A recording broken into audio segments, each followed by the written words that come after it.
So a lot of passengers coming through, kind of looking ahead to the fall, looking ahead to the high travel volumes of the holiday season. Really want to give some tips for passengers and make sure they're doing everything they can to be prepared for the checkpoint. We've also had some changes in TSA policy this year, so I'm going to run through those as well. But first I'm going to start with the tips. We always say arrive early.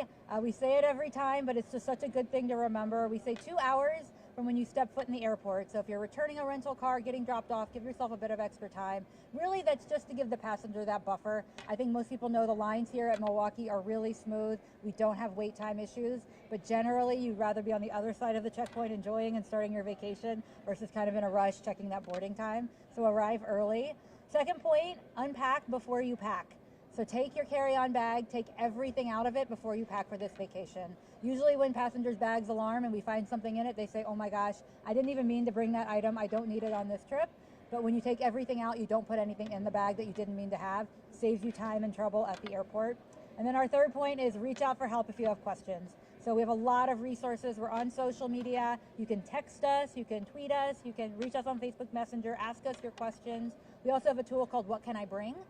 You can look up the name of an item and get very specific. It will tell you this can go in your check bag, this can go in your carry-on.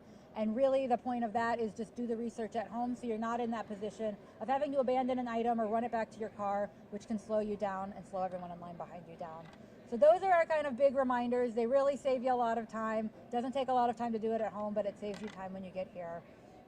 And then I'll just take a moment here and talk about some of the new things that have changed for TSA this year. One is our shoes on policy. So now all passengers, standard and pre-check, can keep their shoes on when they're going through the checkpoint.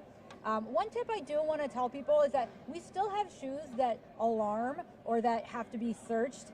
Maybe they have a lot of metal on them or they just trigger alarms when you go through. So if your shoes do set off an alarm, I'll take that one again. So if your shoes do set off an alarm, you may still need to remove your shoes and have it screened. So it's not a guarantee that everyone walking through every time will not have to remove their shoes. But for most passengers, you can keep your shoes on as you're walking through. Just listen to the instructions of officers. Also want to talk about Real ID. We had Real ID launch in May. It has been going very well. Overwhelming majority of passengers are in compliance. We are not seeing any operational issues associated with Real ID enforcement.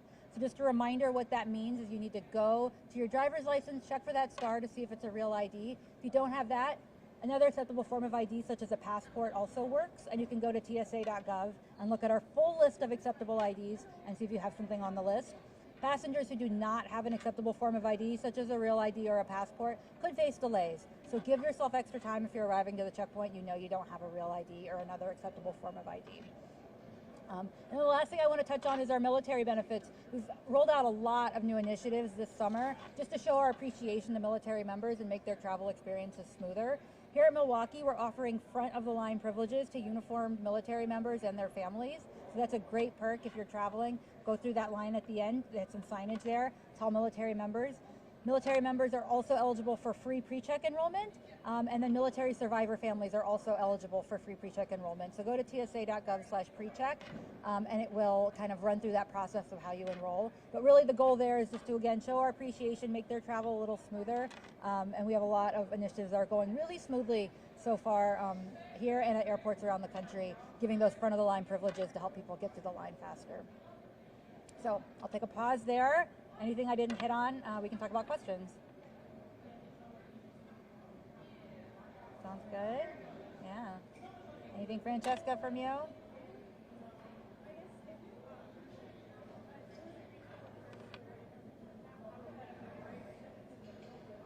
Yeah, so I can talk to you about that off camera. We don't really want to talk about the shutdown situation here, but I'll kind of give you some background info on that.